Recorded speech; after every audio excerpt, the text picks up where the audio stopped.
উপদেষ্টাদের কেউ কেউ একটি দলের প্রতি পক্ষপাত দুষ্ট বলে অভিযোগ করেছেন জামায়াতের সেক্রেটারি জেনারেল মিয়া গোলাম পারোয়ার।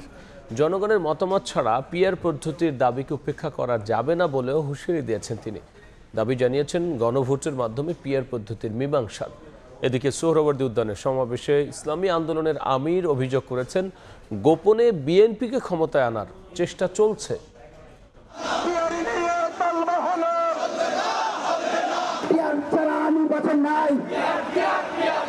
স্লোগান মিছিলে উত্তাল রাজপথ। পিআর পদ্ধতিতে নির্বাচন সহ বিভিন্ন দাবিতে আবারও মাঠে জামায়াত সহ ইসলামী দলগুলো।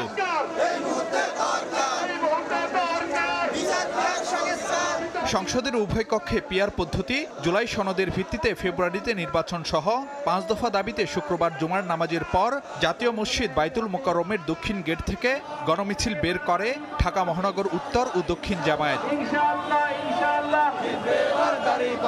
এর আগে বাইতুল মোকাররমের দক্ষিণ গেটে সংক্ষিপ্ত সমাবেশে জামায়াতের সেক্রেটারি জেনারেল বলেন, পিআর পদ্ধতিতে নির্বাচনের দাবির মীমাংসা করতে হবে গণভোটের মাধ্যমে। জনগণ যদি পিআরের পক্ষে মত দেয়, সকল দলকে সেটা মানতে হবে। যদি অধিকাংশ মানুষ পিআর পদ্ধতি না মানে, আমরা জামাত ইসলামী সে প্রস্তাব মেনে নেব, কিন্তু জাতির মতামত না নিয়ে পিআরকে উপেক্ষা করা যাবে না। কিছু উপদেষ্টা বিশেষ একটি দলের প্রতি পক্ষপাত দুষ্ট এমন অভিযোগ করে নির্বাচনে সবার সুযোগ নিশ্চিতের দাবি জানান জামায়াত নেতারা। উপদেষ্টাদের মধ্য থেকে অনেকের ভূমিকা এখনো জাতির সামনে প্রশ্নবিদ্ধ। কোন বিশেষ দলের প্রতি দুর্বল হয়ে কারো চাপে মাথা নত করে প্রশাসনে কোন দলের পছন্দের লোককে বেছে বেছে পদায়ন করে নির্বাচনকে প্রভাবিত করার অপচেষ্টা অব্যাহত আছে। নির্বাচনের আগে গণভোটের মাধ্যমে জুলাই সনদের আইনি ভিত্তি সহ 5 দফা দাবিতে রাজধানীতে বিক্ষোভ মিছিল করে বাংলাদেশ খেলাফত মজলিস। একটা যৌক্তিক সময় হাতে রেখে গণভোটের মাধ্যমে জুলাই সনদকে গণভিত্তি এবং রাষ্ট্রীয় আইনি ভিত্তি প্রদান করতে হবে। সেই জুলাই সনদের ভিত্তিতেই ত্রয়োদশ জাতীয় সংসদ নির্বাচন অনুষ্ঠিত হতে হবে। এদিকে রাজধানীর সোহরাওয়ার্দী উদ্যানে আয়োজিত সমাবেশে ইসলামী আন্দোলন বাংলাদেশের আমির অভিযোগ করেন, কৌশলে বিএনপিকে ক্ষমতায় আনার চেষ্টা চলছে। আপনারা গোপনে কৌশলে বিএনপির ভাগসে বুক ঢুকাবেন, এটা কিন্তু জাতি বুঝে গেছে। বাংলাদেশের মধ্যে ইসলামের পতাকা আজকে সংসদের মধ্যে উড্ডীন করতে হবে। ইসলামী দলগুলোর নেতারা বলেন, ভোটে অনিয়ম বন্ধে আগামী নির্বাচন হতে হবে পিআর পদ্ধতিতে। ফারুক ভিয়া, রবিন, সময় সংবাদ, ঢাকা। কোনো হুমকিকে ভয় করে না জামাত। সব দেশের সঙ্গে বন্ধুত্বপূর্ণ সম্পর্ক থাকবে, কোনো দেশের একক আধিপত্য থাকবে না বলে জানিয়েছেন বাংলাদেশ জামায়াত ইসলামীর আমির ডাক্তার শফিকুর রহমান। সন্ধ্যায় রাজধানীর তালতলা হালিম ফাউন্ডেশনে কাফরুল দক্ষিণ থানার জামায়াত ইসলামী আয়োজিত মতবিনিময় সভায় সব কথা বলেছেন তিনি বলেছেন, জামায়াত সরকার গঠন করলে অর্থনৈতিক খাতে লুটপাট আর অনিয়ম রোধ করে শৃঙ্খলা আনা হবে। কেউ কোনো চাঁদাবাজির সুযোগ পাবে না। এছাড়াও নির্বাচন সুষ্ঠু হওয়ার ক্ষেত্রে কেউ বাধা দিলে তাকে শক্ত হাতে প্রতিহত করা হবে বলেও জানান জামায়াতের আমির ডাক্তার শফিকুর রহমান।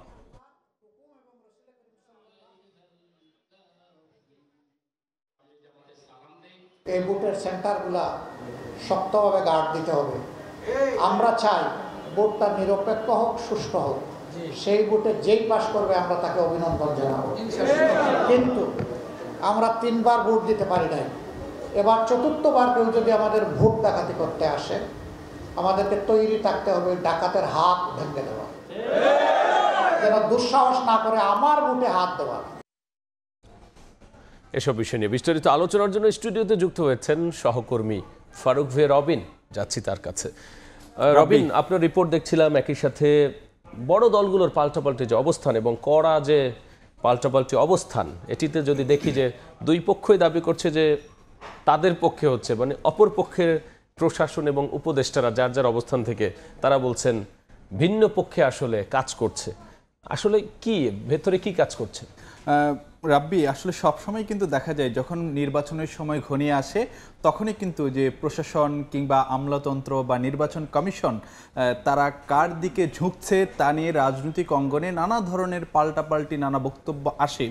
তো সেটাই কিন্তু যে এখনো দেখা যাচ্ছে। আমরা কিন্তু গত কয়েক মাস ধরেই কিন্তু দেখছিলাম বিএনপি এবং জামাতের মধ্যে নানা ধরনের কথার পাল্টাপাল্টি লড়াই চলছিল, যে প্রশাসনের ভূমিকা নিয়ে কিংবা উপদেষ্টাদের কারো ভূমিকা নিয়ে। আমরা কিন্তু যেটি দেখেছিলাম যে মানে কয়েক মাস আগের কথাও যদি বলতে যাই, সেখানে কিন্তু বিএনপির পক্ষ থেকে কোনো উপদেষ্টার পদত্যাগও দাবি করা হয়েছিল। তো আজকে আমরা যেটি দেখছি যে জামাতের পক্ষ থেকে একটি দাবি করা হলো যে কোনো উপদেষ্টা তাদের ভূমিকা সেটা পক্ষপাতদুষ্ট। এবং অন্যদিকে বিএনপি মহাসচিব মির্জা ফখরুল ইসলাম আলমগীর আজকে প্রশাসনের ভূমিকা নিয়েও কিন্তু যে প্রশ্ন তুলেছেন, তো সেই বিষয়াশয়গুলো কিন্তু আমরা যদি একটু এক নজরে দেখে নিতে চাই। আজকে বিএনপি মহাসচিব মির্জা ফখরুল ইসলাম আলমগীর তিনি আজকের একটি কর্মসূচিতে যে কথা বলেছেন যে আমলাতন্ত্রকে একটি নির্দিষ্ট দলের পকেটে নেওয়ার চেষ্টা চলছে এবং সেটি আসলে যে বরদাস্ত করা হবে না, এমনটি কিন্তু যে বিএনপি মহাসচিব তিনি হুঁশিয়ারি দিয়েছেন। এবং একই সঙ্গে তিনি যে কথাটি বলেছেন যে ভোটের সময় আমলাতন্ত্র, অন্তর্বর্তী সরকার, নির্বাচন কমিশন সবাইকে সম্পূর্ণভাবে নিরপেক্ষ থাকতে হবে এবং সরকার প্রশাসন তারা যদি পক্ষপাতিত্ব কারো দিকে যদি করে তাহলে যে সেটি আসলে যে মেনে নেওয়া হবে না, এমন হুঁশিয়ারিও কিন্তু মির্জা ফখরুল ইসলাম আলমগীরের বক্তব্যে উঠে এসেছে। এবং কোনো দলের কোনো চাপের কাছে কেউ যেন মাথা নত না করে, অর্থাৎ প্রশাসন কিংবা আমলাতন্ত্র বা নির্বাচন কমিশন তারা যেন কোনো অন্যায় আবদারের কাছে মাথা নত না করে, সেই বিষয়টি কিন্তু যে মির্জা ফখরুল ইসলাম আলমগীর তার বক্তব্যের মধ্যে আজকে বলেছেন। অন্যদিকে জামাত পাল্টা কি জবাব দিল? না, জামাত যদিও হয়তোবা যে সরাসরি এসবের কোনো পাল্টা জবাব দেয়নি, কিন্তু তাদের তরফ থেকেও একগুচ্ছ অভিযোগ এসেছে। তারাও কিন্তু যে নিশানা করেছেন মানে অন্তর্বর্তী সরকারের কোনো উপদেষ্টাকে, এবং একই সঙ্গে যদিও কোনো উপদেষ্টার নাম তিনি উল্লেখ করেননি, অন্যদিকে একটি বিশেষ দলকে তিনি ইঙ্গিত করেছেন। জামাতের সেক্রেটারি জেনারেল আজকের বক্তব্য যদিও তিনি নাম উল্লেখ করেননি, কিন্তু যেটি ধারণা করা হচ্ছে তিনি হয়তো বা এটি যে বিএনপিকে ইঙ্গিত করে বলতে পারেন, এটি কিন্তু যে রাজনৈতিক মহলে এরকম জল্পনা কল্পনা রয়েছে। তো সেই জায়গাতে আজকে একটি কর্মসূচি ছিল, সেটি হলো যে পিআর পদ্ধতিতে নির্বাচন সহ 5 দফা দাবিতে বিএনপি জামাতের পক্ষ থেকে যে বিক্ষোভ মিছিল করা হয়েছিল এবং যে সমাবেশ করা হয়েছিল, সেখানে জামাতের সেক্রেটারি জেনারেল মিয়া গোলাম পরোয়ার যে কথাটি বলেছেন যে এখনও লেভেল প্লেইং ফিল্ড নিশ্চিত হয়নি এবং উপদেষ্টাদের মধ্যে অনেকের ভূমিকা এখনও প্রশ্নবিদ্ধ এবং একটি বিশেষ দলের প্রতি দুর্বল হয়ে নির্বাচন প্রভাবিত করার যে চেষ্টা সেটি অব্যাহত রয়েছে। এবং কোনো উপদেষ্টার প্রতি তিনি ইঙ্গিত করে যে কথাটি বলেছেন বা যে অভিযোগটি তিনি করেছেন, সেটি হলো যে চাপে মাথা নত করে প্রশাসনে বিশেষ দলের লোককে পদায়নের অভিযোগ রয়েছে। একটি বিষয় কিন্তু আপনি কিন্তু আজকে দুই নেতার বক্তব্যে একটি জায়গায় কিন্তু আপনি দেখতে পারবেন, যেখানে বিএনপি মহাসচিব মির্জা ফখরুল ইসলাম আলমগীর যেখানে বলেছিলেন যে কোনো দলের চাপের কাছে যেন কেউ মাথা নত না করে, অন্যদিকে জামাতের সেক্রেটারি জেনারেল কিন্তু সেখানে পাল্টে একটি অভিযোগ করেছেন যে চাপে মাথা নত হয়ে প্রশাসনে বিশেষ দলের লোককে পদায়ন করা হয়েছে। তো এরকম পাল্টাপাল্টি নানা যে অভিযোগ চলছে দলগুলোর মধ্যে, তো সেই জায়গার মধ্যেই কিন্তু যে নির্বাচনের সময় ঘনিয়ে আসছে। তো আজকে প্রধান উপদেষ্টার প্রেস সচিব তিনিও কিন্তু যে গণমাধ্যমের সঙ্গে নির্বাচন ইস্যুতে কথা বলেছেন, তার একটি বক্তব্য রয়েছে। রাব্বি, আমরা একটু পরে আলোচনায় ফিরছি। দর্শক যদি জানাতে চাই, আজকে প্রধান উপদেষ্টার প্রেস সচিব শফিকুল আলম ময়মনসিংহের একটি অনুষ্ঠানে তিনি সাংবাদিকদের যে কথাটি বলেছেন যে ফেব্রুয়ারিতে নির্বাচন হওয়া নিয়ে কোনো সংশয় নেই, বরং এবারের নির্বাচন হবে ইতিহাসের সেরা ভোট। তো তার বক্তব্যটি শুনে তারপর আবার আমরা ফিরছি আলোচনা। ফেব্রুয়ারির প্রথমার্ধে ইলেকশন হবে, এ বিষয়ে যত ধরনের সংশয় ছিল সব ধুয়ে মুছে চলে গেছে। হাসিনার আমলের 16 বছরে আমরা পুরোটা ফেক ইলেকশন দেখেছি।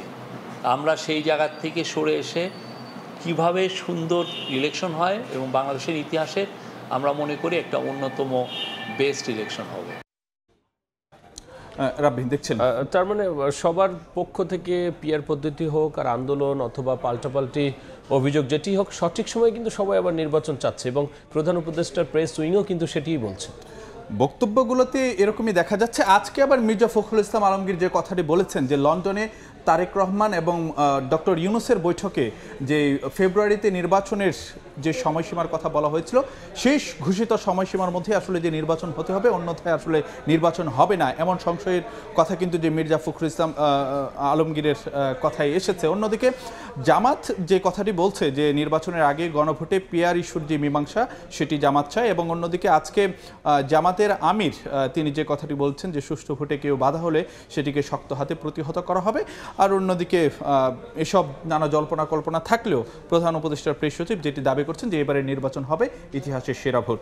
তো এই ছিল আজকে আমাদের কাছে নির্বাচন, রাজনীতি কিংবা সমসাময়িক ইস্যুগুলোতে যে বিভিন্ন ধরনের যে তথ্য উপাত্ত। রাব্বি, রবিন, অসংখ্য ধন্যবাদ আলোচনায় যুক্ত হওয়ার জন্য। আপনাকে ধন্যবাদ রাব্বি। কেমন হবে আগামী নির্বাচন এবং নির্বাচন ঘিরে দলগুলোর অভিযোগ পাল্টা অভিযোগ, এসব নিয়ে বিস্তারিত আলোচনার জন্য স্টুডিওতে যুক্ত হয়েছিলেন সহকর্মী ফারুক ভিয়া রবিন। এদিকে জুলাই সনদ বাস্তবায়নে বিশেষ আদেশ জারি করে গণভোটের প্রস্তাব দিতে যাচ্ছে ঐকমত্য কমিশন। জাতীয় নির্বাচনের দিনেই হতে পারে গণভোট, তবে সময়সীমার চূড়ান্ত সিদ্ধান্ত সরকারের হাতে ছেড়ে দিতে চায় ঐকমত্য কমিশন। সময় সংবাদকে এমন তথ্য জানিয়েছেন কমিশনের সদস্য বদিউল আলম মজুমদার। জাতীয় স্বার্থ বিবেচনায় দলগুলোকে কমিশনের সিদ্ধান্ত মেনে নেয়ারও আহ্বান রাজনৈতিক বিশ্লেষকের। হাসান ওয়ালির রিপোর্ট। প্রায় 7 মাসের আলোচনায় শেষ হয়েছে জাতীয় ঐকমত্য কমিশনের বৈঠক। তবে ঝুলে আছে নোট অফ ডিসেন্ট থাকা বিষয়ের ভাগ্য এবং গণভোট আয়োজনের সময়সীমা নিয়ে বিতর্ক। এরই মধ্যে 15 অক্টোবর জাতীয় সংসদ ভবনের দক্ষিণ প্লাজায় জুলাই সনদে স্বাক্ষর অনুষ্ঠান করার কথা জানিয়েছে কমিশন। তবে তার আগে চূড়ান্ত করতে হবে সনদ। এক্ষেত্রে মোটা দাগে 2 ভাগে বিভক্ত দলগুলো। বিশেষ আদেশ জারি করে নির্বাচনের আগে গণভোটের পক্ষে অবস্থান নিয়েছে জামায়াত, এনসিপি সহ কয়েকটি দল। অন্যদিকে বিশেষ আদেশে আপত্তি জানিয়েছে বিএনপি। বাস্তবায়ন প্রক্রিয়া নিয়ে রাজনৈতিক দলগুলোর সঙ্গে বৈঠকের পাশাপাশি বিশেষজ্ঞদের সঙ্গে ধারাবাহিক বৈঠক করেছে কমিশন। দলগুলোর ঐক্য না হওয়ায় বিশেষজ্ঞ প্যানেল যে মতামত দিয়েছে সেটি ভিত্তি ধরছে কমিশন। কমিশনের সদস্য বদিউল আলম মজুমদার বলছেন, গণভোটে থাকবে শুধুমাত্র সংবিধান সংশ্লিষ্ট বিষয়। ঐকমত্য তৈরি হওয়া এবং অনৈক্য থাকা বিষয় নিয়ে হবে 2টি প্যাকেজ। একটা প্যাকেজ হবে যেগুলোতে ডিসেন্ট নাই, যেগুলোতে মত পার্থক্য না, আর একটা হবে যেগুলোতে মত পার্থক্য আছে। তো এবং ভোটারদের সুযোগ হবে হ্যাঁ কিংবা না উত্তর দেওয়ার। সবগুলো যদি বাস্তবায়িত না হয় তাহলে অবশ্যই যে আইনি, প্রাতিষ্ঠানিক এবং কাঠামোগত সংস্কার, সব সংস্কারগুলো হবে না। যে কাঙ্ক্ষিত লক্ষ্যে পৌঁছতে চাই সে ব্যাপারেও কিছুটা সন্দেহ থেকে যাবে। জাতীয় স্বার্থ বিবেচনায় দলগুলোকে কমিশনের সিদ্ধান্ত মেনে নেওয়ার আহ্বান এই রাজনৈতিক বিশ্লেষকের। অস্থিরতায় নির্বাচন বাধাগ্রস্ত হলে দেশ দীর্ঘমেয়াদের সংকটের মধ্যে পড়বে বলে শঙ্কা তার। যাতে জাতীয় নির্বাচনও বাধাগ্রস্ত না হয় এবং এই গণভোটটি আয়োজনের ক্ষেত্রেও যেন কোনো রকমের অসুবিধা না হয়, সেটির ব্যাপারে রাজনৈতিক দলগুলোর মধ্যে একটা ঐক্যমত্য হওয়া দরকার। রাষ্ট্রের বিভিন্ন খাতে মৌলিক সংস্কারে 3 দফায় রাজনৈতিক দলগুলোর সঙ্গে 72টি বৈঠক করে জাতীয় ঐকমত্য কমিশন। হাসান ওয়ালি, সময় সংবাদ, ঢাকা।